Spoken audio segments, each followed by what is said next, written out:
Ito para to sa mga nagsosolo RG. Sana makarelate kayo. Ako sa araw-araw na naglalaro ako ng solo pare, lamang palagi ang talo. At isa lang ang natutunan ko sa paglalarong to. In the end of the day par, laro lang din naman to. Hindi mo kailangan mainis. Yung pagising mo sa umaga, lalaro ka agad one game solo. No, talo kasi napakaraming buwisit.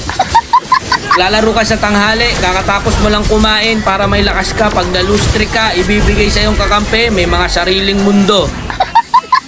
Naglalaro ka sa hapon, kasarapan, syempre, uwian ng mga estudyante, ayan, ipapakampi sa'yo, mga grade 2. Lalaro ka sa gabi, kakauwi mo lang, pagod na pagod ka, galing kang trabaho, naglaro ka, nag-solo RG ka, nag-ML ka, ayun, na-lose trick, doble ang pagod.